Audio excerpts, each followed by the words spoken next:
Um comprador hoje, ele não é um tirador de pedido, de jeito nenhum. Ele é um cara que ele tem que entender daquilo que ele está comprando, ele tem que saber o mercado que ele está atuando, quais são as possibilidades que tem ali de melhoria. Ele tem que estar muito antenado com o que tem no mercado de possibilidades, tanto dentro quanto fora. E você tem que saber abrir aquele item e avaliar o custo. Você consegue fazer isso hoje? Beleza, você está antenado, você consegue melhorar tudo aquilo que você já tem.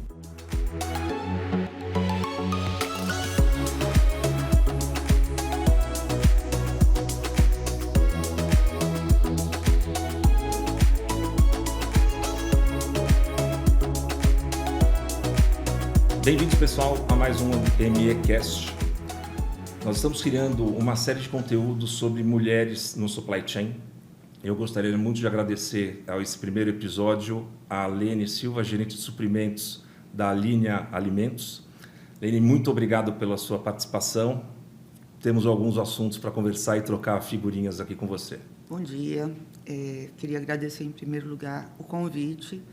É um momento bastante oportuno porque a gente está prestes aí a entrar no Go Live do EPROC, que é um dos produtos do mercado eletrônico, né? Trabalho na linha há algum tempo, sou uma pessoa que adoro a área de compras, estou nessa pegada há mais de 30 anos, tenho 58 anos, um filho de 18 e muito bem casada. Você sempre trabalhou na área de supply chain ou você trabalhou em alguma outra área e acabou vindo para o supply chain? Como é que foi? Eu fiz um curso de secretariado e acabei enveredando inicialmente para o secretariado executivo. Eu fui secretária executiva durante alguns anos. Legal. E com essa vivência, né, tendo um executivo ao meu lado durante um bom período, eu acabei pegando gosto pelas coisas que ele fazia. E, naturalmente, me interessei pela área. Bom, Lene, cada vez mais a gente está vendo lideranças femininas dentro de posições estratégicas da empresa. Teve uma pesquisa da Women in Supply Chain, realizada pelo Gartner, que constatou em 2022 que as mulheres se apresentavam 19% dos cargos de liderança nas cadeiras de suprimento.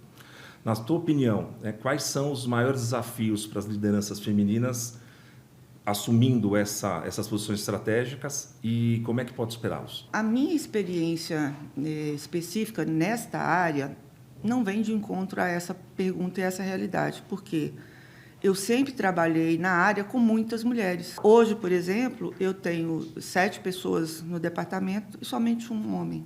Que legal. Então, assim, para mim é uma coisa muito natural. Comum. Trabalhar na área com mulheres. Legal. Mas deve ser difícil, como em qualquer outra área, uma mulher ter um cargo de liderança, uma posição de diretoria, porque realmente o mundo ainda é muito machista. As oportunidades não são iguais. É verdade. E as empresas têm um olhar diferente para isso. Legal. E na linha tem bastante mulheres em posição, pelo que você está falando? Sim. Se no teu time tem 6 Sim. mulheres, 90%, 80 e poucos por cento. A Linha é uma empresa que abre portas independente do gênero.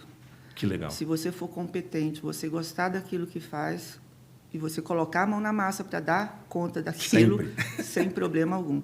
Eu acho que isso é uma coisa bem legal, porque a gente tem bastante mulher em cargos de liderança e nunca encontrei nenhum problema com relação a isso na empresa. Que bom, muito bom, muito feliz de ouvir isso.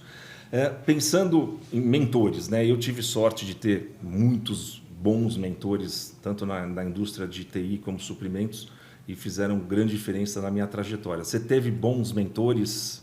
O primeiro trabalho que eu tive como secretária era uma empresa familiar com o pai e 4 filhos, 2 mulheres e 2 homens. Cada um tinha uma responsabilidade num departamento, num setor específico da empresa. E eu cheguei a trabalhar com o dono, que era o CEO da empresa, e com a filha, que trabalhava na parte administrativa da empresa. E essa mulher, ela me deu muita inspiração, porque era uma mulher à frente do seu tempo. Estou falando de, 30 anos atrás.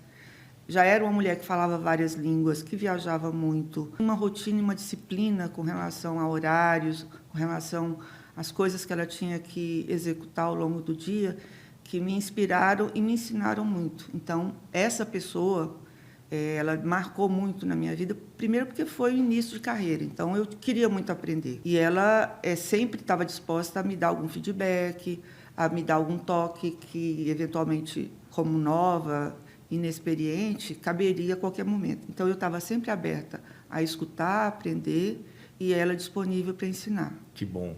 Graças a Deus, as pessoas marcam na nossa vida e marcam na vida não só na nossa, mas às vezes também na nossa família, que a gente Com certeza. leva esses conhecimentos para dentro. Muito bom, muito bacana.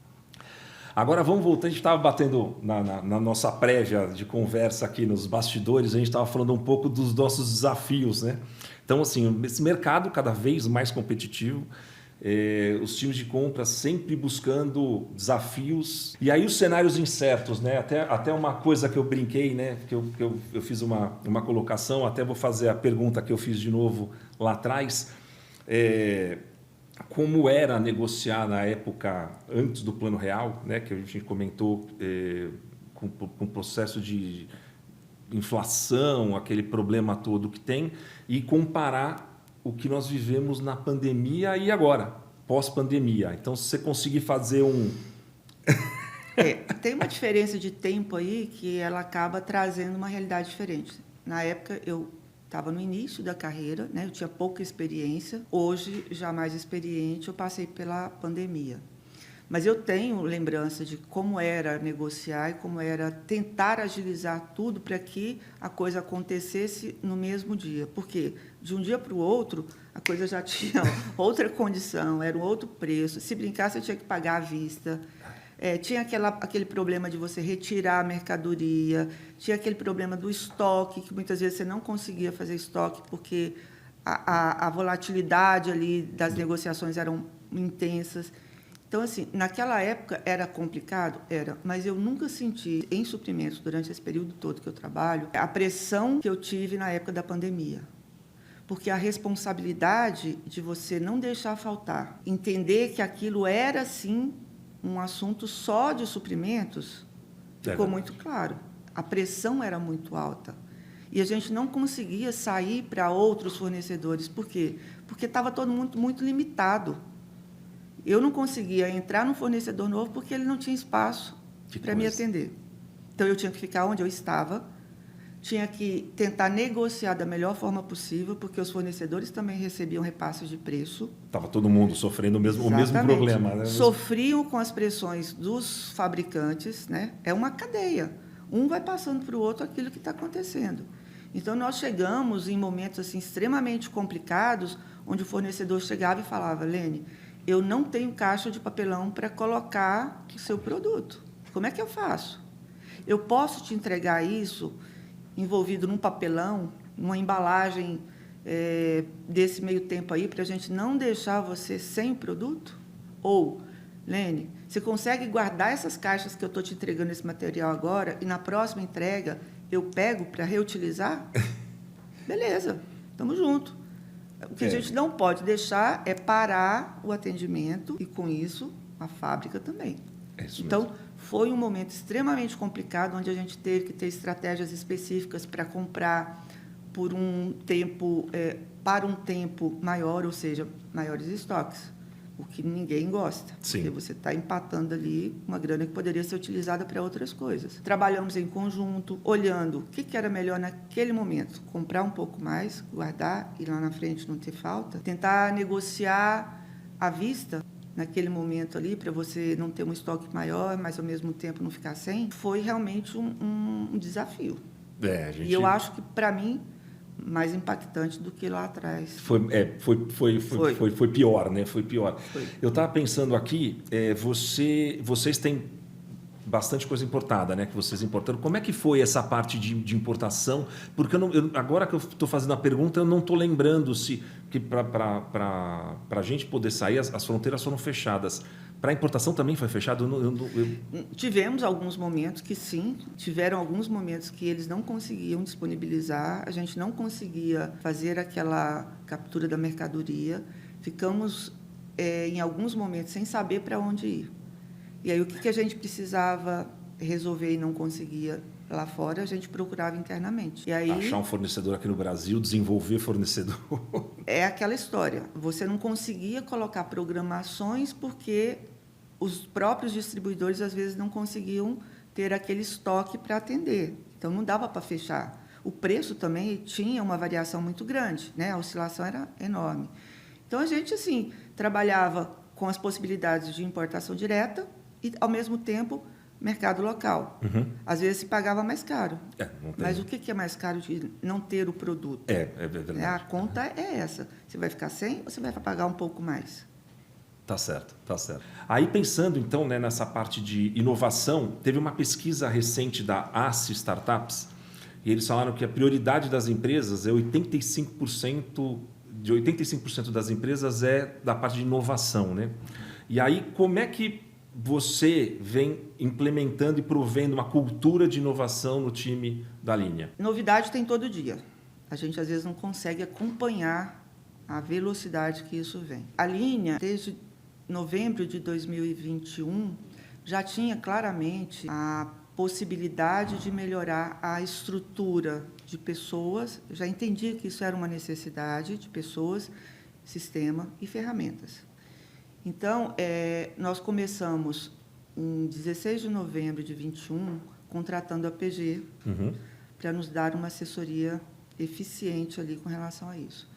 Então, essa contratação envolvia toda a parte de assessment, depois disso veio um diagnóstico da área e a implementação do que a gente entenderia que seria uma opção viável e efetiva para a linha.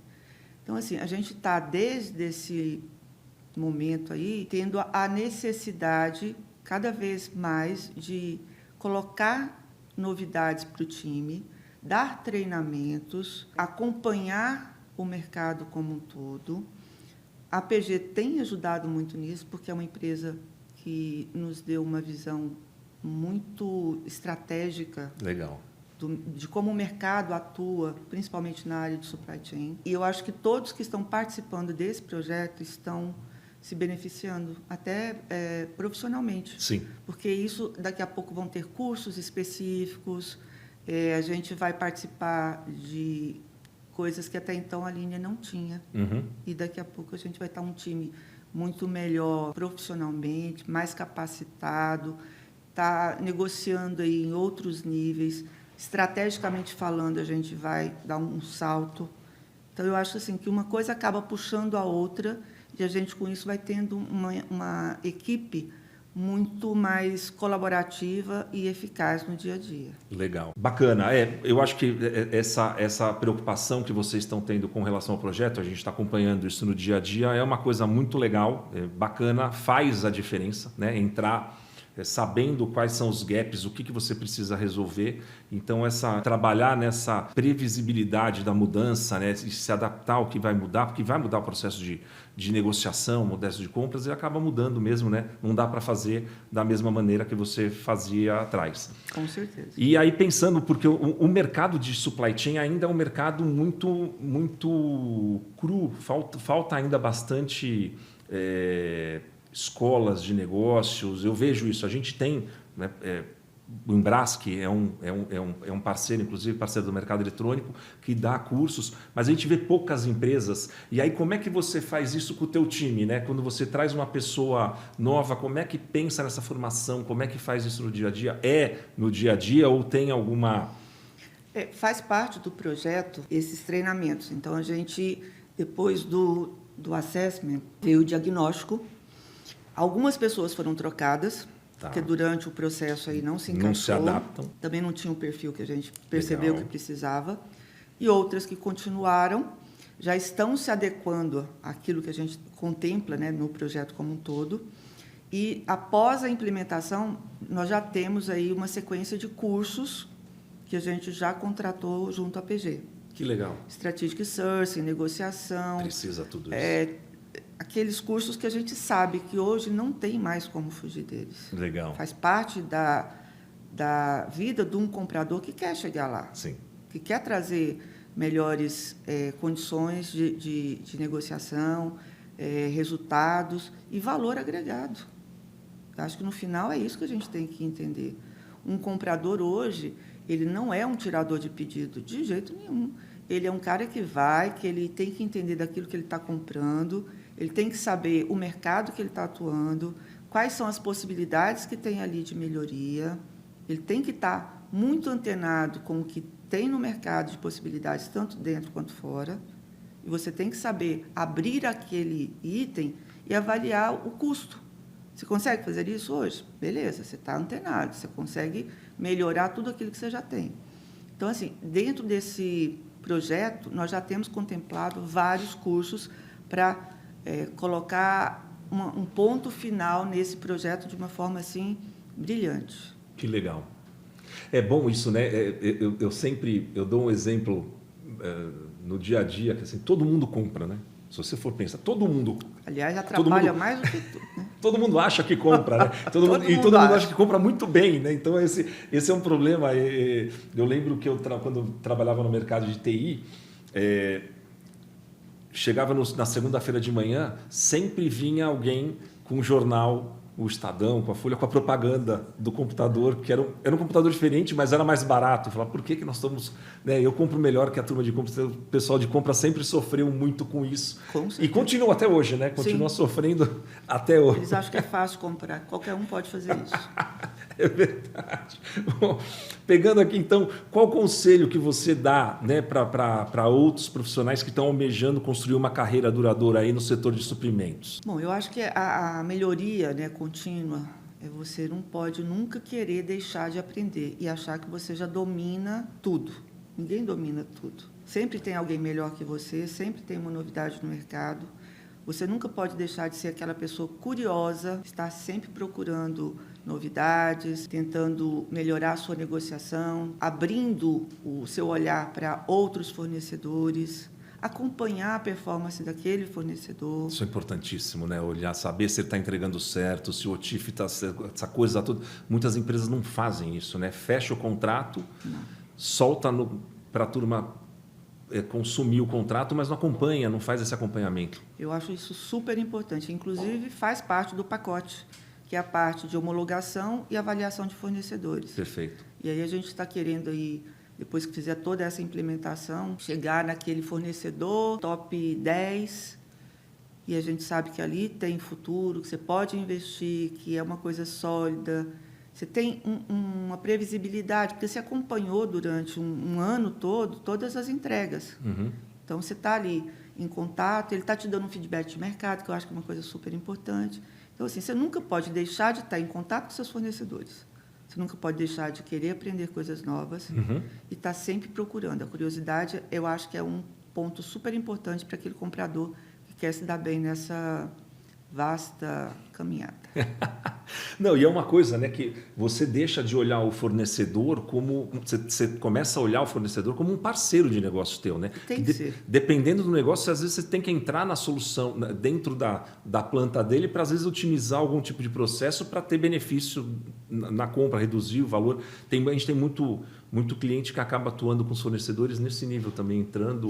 E é muito legal, porque quando você tem essa integração, essa parceria, a possibilidade de dar certo para os dois lados é muito maior. Com certeza.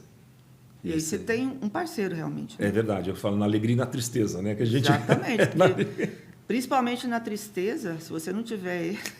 Como nós passamos, se você não tivesse bons parceiros na época da pandemia, se você fosse uma empresa leonina que só tava na hora do vamos ver mesmo, você precisa de ter empresas parceiras ao seu lado, né? Sim. Muito bom. Bom, Lene, legal. Então agora vamos entrar um pouquinho no nosso negócio, né? O projeto que a gente está fazendo aí há alguns meses e estamos na reta, na linha de chegada. A digitalização dos processos de compras, ela vem provando, né, que é um fator decisivo para a expansão dos negócios. E aí, então, o que você acredita que são as maiores vantagens da parte da digitalização dos processos de compras, né?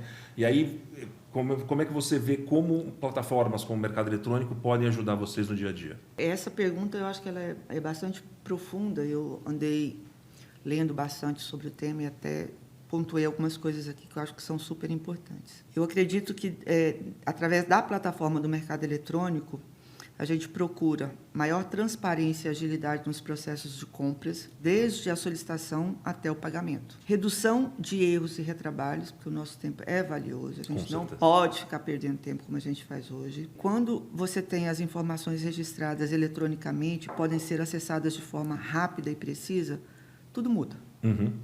A gente não tem mais aquela perca de tempo, você vai em cima do negócio, agiliza o processo como todo, que é uma beleza. A possibilidade de comprar de uma forma muito melhor.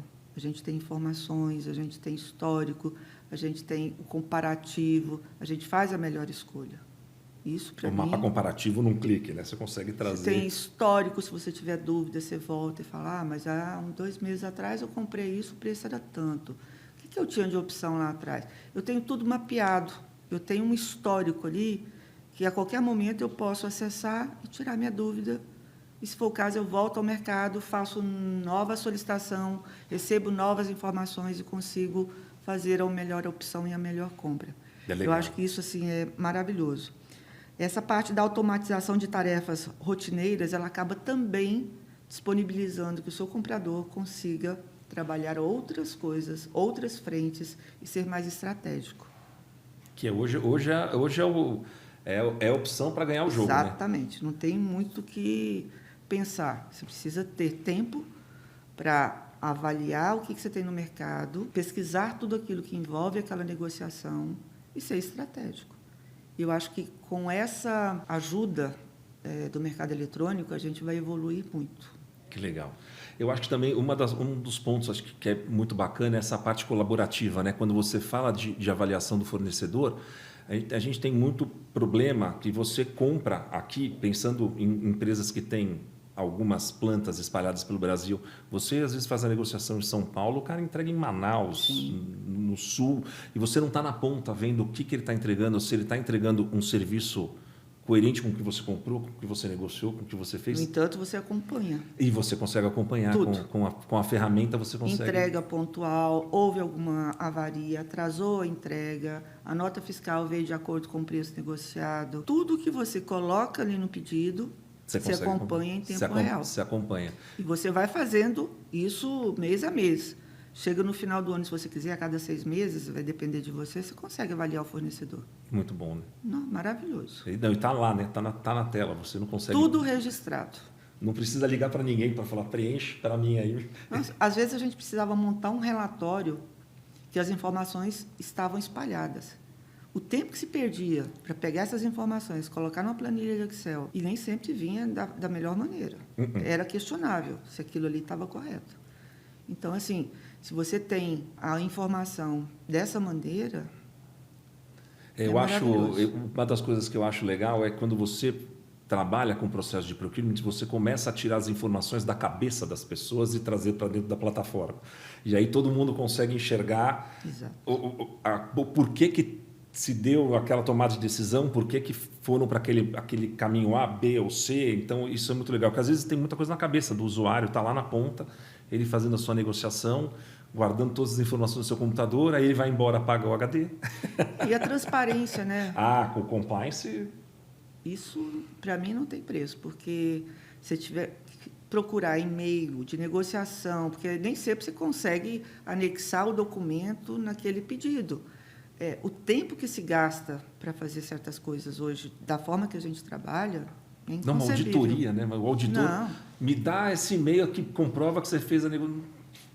Tá. Você vê o ânimo que as pessoas da área estão hoje com relação ao que a gente vai ter daqui a pouco, muda a perspectiva do comprador. Pô, mas eu não sou um tirador de pedido.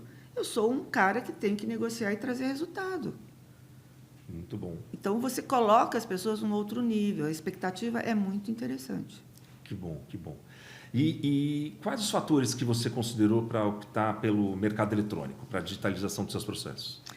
Então, quando a gente foi fazer o bid, né, no mercado, a gente tinha N possibilidades. A gente precisava encontrar uma solução que casasse com a nossa necessidade, com o tamanho da empresa hoje e com aquilo que a gente efetivamente precisava. A gente olhou a nossa necessidade, aquilo que o mercado tinha como opção, o custo-benefício. Uma coisa que eu acho que é bastante importante você saber que aquilo te traz segurança, né? Não é uma empresa que está começando hoje, que não tem um histórico, que não te dá aquela segurança que você procura. Então, isso a gente constatou que o mercado eletrônico já está há bastante tempo no mercado.